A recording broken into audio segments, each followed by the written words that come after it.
ஐயா வணக்கங்கய்யா. பாப்பா என்ன தெரியுதாயா? அதான் நிக்கிறிய தெரியலையான்னு கேட்டா என்ன அர்த்தம்? ஐயா நீங்களே எனக்கு பேர் வச்சீங்க. அப்படியா? என்ன பேர் வச்சேன்? நான் தான் உங்களோட ஜெயகடா. வாழ்க்கையில இதெல்லாம் நடக்கிறது சகஜம்தான், ஒன்றும் பிரச்சனை இல்லை. இதோ நான் இன்னும் இருக்கேன்ல, உனக்காக புதுசா மாத்தி இன்னொரு பெயர் வச்சுட்டா போச்சு. ஐயோ நீங்க வச்ச ஒரு பேரே போதும் ஐயா, ஊரே பேசுது. தம்பி ஜெயக்கடா. ஐயா வரையா கடா வாடா, இனிமேல் யாரா பேர் வைக்கணும்னு கிட்ட வருவீங்க.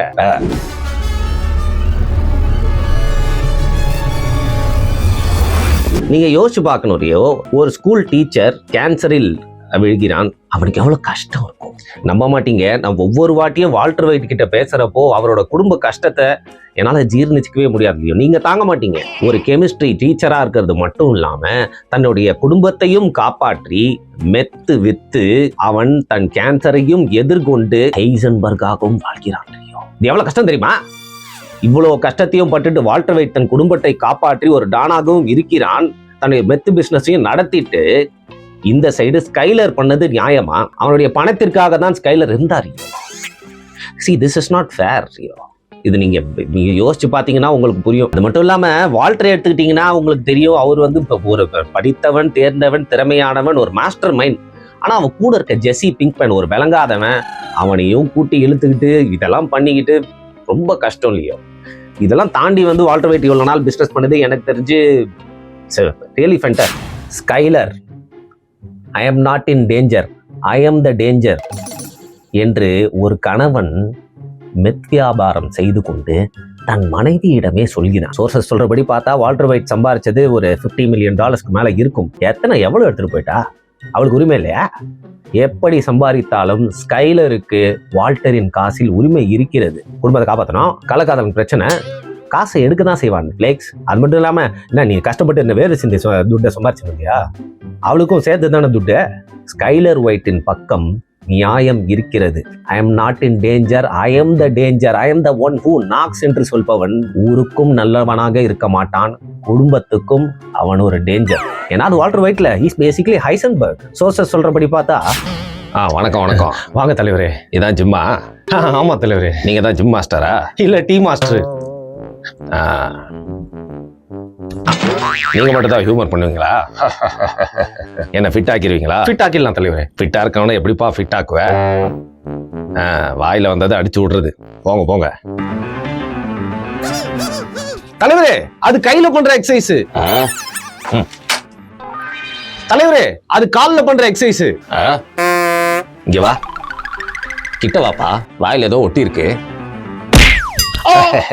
மெட்ரோ அடி எப்படியாமா அந்த பத்தியா? சும்மா கையில பண்றது கால்ல பண்றதுன்னு ஃபிட் ஆக்கலான்னு பார்த்தா என்ன வச்சு ட்ரால் பண்ணலான்னு பாக்குறியா? வீட்டிலே பெரிய ஜிம் வச்சிருக்கேன் தெரியுமா? எனக்கு நான் தான் மாஸ்டரு. போறேன். நான் ஒண்ணு கேக்குறேன், இட்லின்னு சொல்லிட்டு இருக்கவங்கலாம் என்னைக்காவது அதை சைட் டிஷ்ல தொட்டு பார்த்துருக்கீங்களா? சட்னியா இருக்கட்டும் இல்ல சாம்பாரா இருக்கட்டும் ரியோ, எதுவுமே தொட்டு சாப்பிட முடியாது. It won't stick at all. அதை மக்கள் புரிஞ்சுக்கவே மாட்டாங்க ரியோ. உள்ளபடியே இட்லிக்கு ஒரு சைட் டிஷ் உண்டென்றால் அது பொடி மட்டும்தான். டு பி ஹானஸ்ட், பொடி மட்டும்தான் இட்லி கூட ஒட்டும்.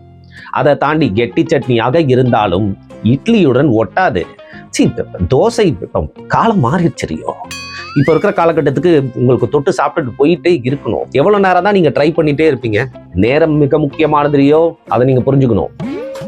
அதனால தோசையை வந்து நீங்க உருட்டி தின்னுட்டு போயிட்டே இருக்கலாம். இதுல கிறிஸ்பி தோசை இருக்கு, செட் தோசை இருக்கு, தடி தோசை இருக்கு, முட்டை தோசைன்னு போயிட்டே இருக்கலாம் Rio. I can just keep telling. So இட்லிக்கு இந்த காலகட்டத்தில் இடமில்லை என்பதே என்னுடைய உள்ளபடியே என்னுடைய கூற்று.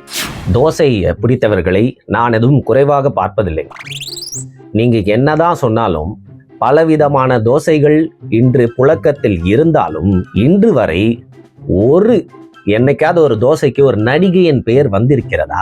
அந்த வகையில் இன்னைக்கு வரைக்கும் எல்லாருமே போய் கேட்டு வாங்கி சாப்பிடுற இட்லி குஷ்பு இட்லி. ஒரு உணவுக்கு ஒரு அழகான நடிகையின் பேர் வைக்கிறாங்கன்னா அப்ப அந்த உணவு மேல மக்களுக்கு எவ்வளவு பிரியும்னு நீங்க யோசிச்சு பாருங்க. மட்டும் இல்லாம I should say something, through international sources, world food health organisation அவங்க பெஸ்ட் பிரேக்ஃபாஸ்ட் அப்படிங்கறதுல ஒரு பெரிய பால் எடுத்திருக்காங்க நெட்ஃபிளிக்ஸ். அதுல முதல் இடம் ஹெல்த் வைஸாவும் மக்களால் தேர்ந்தெடுக்கப்பட்டு தினமும் சாப்பிடுவோம். சஸ்டைனபிலிட்டி அதை பார்க்கணும். சஸ்டைனபிளா தினமும் சாப்பிடக்கூடிய ஒரே உணவு பிரேக்ஃபாஸ்ட் என்றால் இட்லி தான். நான் சொல்லல, I have all the reports to back it up. வணக்கம்மா. மொத்தம் எத்தனை பசங்க? அங்கிள் நான் ஸ்கூல் படிக்கிறேன், இருங்க எங்க அம்மா கிட்ட தரேன். எத்தனை ஸ்டாண்டர்ட்மா படிக்கிறீங்க? ஸ்கூல்லாம் நல்லா போதா? சார் நான் அந்த பொண்ணோட அம்மா சார். வணக்கங்க, உங்க பொண்ணா? கல்யாணம் ஆயிடுச்சா? ஐயா நான் கல்யாணம் பண்ண பொண்டாட்டிக்கிட்டையும் நான் பெத்த பொண்ணுகிட்டயும் தான் பேசிட்டு இருந்தீங்க. சாரிம்மா, மன்னிச்சிருங்கம்மா, சாரி, மன்னிச்சிருங்க. அப்புறம் ஊர்ல கொரோனாலாம் எப்படி இருக்கு? சாப்பிட்றதுக்கு எதா இருக்கா? நீங்க என்ன சாப்பிட்றீங்க? புறாக்கரியா? அனுப்பி வைக்கவா? கந்த கால். ஐயா ஐயா ஃபுட்பால் மேட்ச்லாம் அவ்வளோ ஈஸி இல்லை. 90 நிமிடங்கள் ஓடிக்கொண்டே இருக்கணும் ரியோ. ஒரு பந்து 20 பேர் ஓடிக்கொண்டே இருக்க வேண்டும். அதை அழகா ஜெல்லு போட்டு தலையை வாரிக்கிட்டு சும்மா ஃபுல் அண்ட் ஸ்லீவ்ஸ் போட்டு மக்கள் எல்லாம் உனக்காக வந்து ஆர்ப்பரிப்பாங்க. பாதி பேர் பூ பண்ணுவான். ஸ்டேடியம் முழுக்க வந்து பாத்தீங்கன்னா எவன் உனக்காக கத்துறான், எவன் உனக்கு எதிராக கத்துறான்னு தெரியவே தெரியாதுயோ. அதுவும் நீ வீழ வேண்டும் என்று மெஸ்ஸி மெஸ்ஸி என்று கத்திக்கொண்டே இருப்பார்கள். அதெல்லாம் தாண்டி நீ களத்துல நிக்கணும். எவ்வளவு வருஷம்? இன்னைக்கு வந்து 39 வயசாகுது. இதோ அடுத்த மாசம் என்னப்பா 40 வயசா? 40 வயது தொடும் வரை இன்னைக்கும் உழைக்க உழைக்க ஓடிக்கொண்டே இருக்கிறது அந்த கால்கள். கோட்னா ஏதோ புள்ள மேயற கோட் இல்ல. தொடர்ந்து 15 வருடங்களுக்கு மேல் இன்டர்நேஷனல் ஃபுட்பாலில் கோல் அடித்து கொண்டே இருக்கிறார். ரியோ, நீங்க ஒண்ணு புரிஞ்சுக்கணும். நீங்க என்னதான் ஃபுட்பால்ல ட்ரிப்ளிங் பண்ணாலும், மக்களுக்காக நீங்க வந்து என்டர்டெயின் பண்ற மாதிரி விளையாடினாலும், கடைசியில கோல் ஜெயிக்கிறது தான் மேட்ரு. அப்படி இல்லைன்னா செய், கோல் ஒன்லி மேட்டர்ஸ் ரியோ. அந்த வகையில் என்னைக்குமே என்ன பொறுத்தவரை CR7 தான் goat. Ronaldo is the goat, not the Brazilian one, Portuguese one. இன்னொன்னு வந்து பார்சலோனா விட்டு போனா he doesn't have a career at all. தோ இன்னைக்கு பாருங்க, ஏதோ ஒரு பர்கர் லீக போய் விளையாடிட்டு இருக்காரு. ஒரு காலத்துல எப்படி இருந்த மனுஷன், அது பார்க்க நம்மளுக்கு பாவமா இருக்கு. But sustainability Rio. He has performed in England, he has performed in Spain, also in Italy. Now வேர்ல்டே திரும்பி பார்க்குது. சவுதி பிரீமியர் லீக் தான் ஃபர்ஸ்ட் நம்பர் 1க்கு போயிட்டு இருக்கு. அல் நசர் அப்படிங்கிற ஒரு டீமை மக்கள் மனதில் கொண்டு வந்து சேர்த்ததே ரொனால்டோ தான். இன்னைக்கு தனது 1000வது கோலை நோக்கி சென்று கொண்டிருக்கிறார். கண்டிப்பாக 1000 கோலை அடிப்பார். ஃபுட்பாலில் தகர்க்க முடியாத கோட்டாக என்றும் நிலைப்பார். இதை உள்ளபடியே நான் மாற்றிக்கொள்ளவே மாட்டறியோ. புரியுதா ரியோ? சொல்லு ரியோ. எனக்கு தெரிஞ்ச சோர்சஸ் சொன்னது உங்ககிட்ட நான் பகிர்ந்துக்கிறேன். கிளிக்ஸ் சாண்டியாகோ பெர்னிபியூலே எல்லாருமே ஸ்டன் ஆயிட்டாங்களா. மேட்ரிட் ஸ்டார்ஸே ஸ்டன் ஆகிற அளவுக்கு ஒரு சின்ன குள்ளமான உருவம் 6 பிளேயரை தாண்டி நட்மேக் பண்ணி போய் ஒரு கோலை போடுறான். சரி, அது ஏன் நீங்க கோல்னு பேசினாலும் football is not just a sport, it's also an entertainment, it's an art. He's a magician. Basically he's a magician. I definitely believe he's the GOAT. Messi is the GOAT. ஓசை வரும் பின்னே யானை வரும் முன்னே. வருகின்ற February 29 அன்று கலவரத்தை நாங்கள் நடத்துகிறோம். அதில் நாங்கள் உறுதியாக இருக்கிறோம். சகோதரி திருமலையோடைய கறவு மாடை காணுமா? இந்த வேளையில் கணவன்மாரை காணுமா? சகோதரி திருமலைக்கு கறவை மாடும் சரி, கணவரும் சரி, திராவிட மாடல் ஆட்சியில் உறுதியாக அளிப்போன்னு கூறி விடைபெறுகிறேன். நன்றி, வணக்கம். முதல்லலாம் ஒரு படத்துக்கு போகிறோம், ஃபேமிலியோட போகிறோம் அப்படின்னாலே சீட்டு கீழே வந்து தொட்டு பார்ப்போம், பபிள் கம் ஒட்டி வச்சிருப்பாங்கப்பா. உனக்கு நடந்தில்ல? ரியோ, நீங்க ஒரு படத்துக்கு எதற்கு போறீங்கன்னா, இருட்டாக ஒரு இடத்தில் தெரியாதவர் பக்கத்தில் அமர்ந்து ஒரு விஷயம் பண்ணணுங்கிற ஒரே ஒரு இடம், ஒரு சூழ்நிலைன்னு பாத்தீங்கன்னா வந்து திரைப்படம். Beautiful art Rio. அங்கே நீங்க போனீங்கன்னா சீட்ல பூச்சியும் அடியில பபிள் கம்மும், அதாவது பல இடங்கள்ல பாத்தீங்கன்னா பாத்ரூம் எப்படி போறோம்னு சொல்லிட்டு நம்ம கேட்கவே தேவையில்ல, அந்த வாசனையே நம்மளை கூட்டிட்டு போயிடும். அந்த நாற்றம் மன்னிக்க வேண்டும். அப்பேற்பட்ட தியேட்டரில் நான் போய் எங்க இருந்த படத்தை பார்த்து ரசிப்பது ரியோ. அது மணிரத்னம் படமாக இருந்தாலும், ரஞ்சித் படமாக இருந்தாலும், வெற்றிமாறன் படமாக இருந்தாலும் எனக்கு அந்த மூத்திர வாசனை மட்டுமே வந்து கொண்டிருக்கும். அப்பேற்பட்ட எக்ஸ்பீரியன்ஸ்ல நான் அந்த படத்தை பார்த்து என்ன கிளம்பி போறேன். 6 நாள் உழைக்கிறேன், கஷ்டப்பட்டு என்னோட ஃபேமிலியை வந்து படம் பார்க்கணும் கூட்டிட்டு வரேன். they want a nice experience. இனிமேல் ஜஸ்ட் ஒரு 70mm ஸ்கிரீன் இருக்கிறது என்பதற்காகவே லோக்கலா தியேட்டர் நடத்துற இடத்துல போய் படத்தை பார்த்து ரசிக்க முடியாது. காலங்கள் மாறிக்கொண்டிருக்கிறது.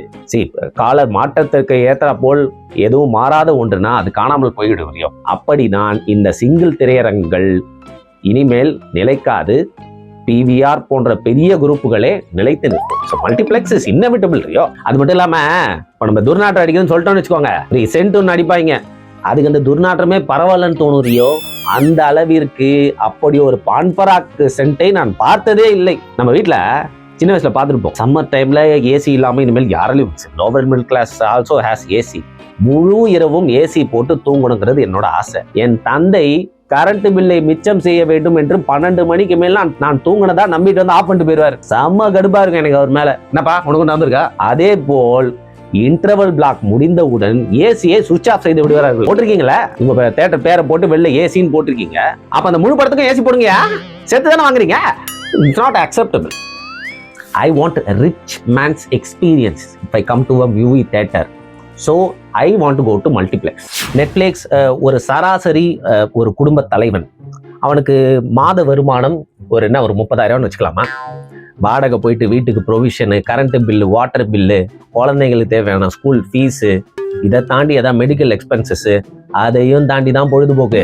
மனிதனுக்கு முதலில் உண்ண உணவு, உடுத்த உடை, இருக்க இடம், அதை தாண்டி தான் பொழுதுபோக்கு. அதனாலதான் அது பேர் பொழுதுபோக்கே. அப்போ சிறுக சிறுக காசை சேர்த்து வச்சு மூவி எக்ஸ்பீரியன்ஸ் வேணும்னு ஒருத்தன் அந்த படத்தை பார்க்க போறதுக்குள்ள அவன் தாக எடுத்து செத்துலாம் போல இருந்தே. ஏன்னா கவுண்டர்ல போய் தண்ணி உனக்கு கேட்டா 170 ரூபாய் என்கிறார்கள். இதை குடிக்கலாமா, அப்படியே வந்து வீட்டுல எடுத்து போய் பீரோல பொத்தி வச்சுக்கலாமான்னு தோணுச்சு. தாம் தோண்டு பாட்டில் எதுங்க 170 ரூபா. மல்டிபிளெக்ஸுகள் சினிமா பார்க்கும் ஆசையே வந்து துறந்து விட்டு வீட்டிலே வந்தா டிவில உட்காந்து பாத்துக்கலாம்பா அப்படின்னு தோண வச்சிட்டாங்க. Multiplex has spoiled the movie watching experience. This is my strong view. And அந்த பாப்கார்ன்லாம் எவ்வளவு வேலை I can keep on going on. I don't want to take much of your time in Netflix.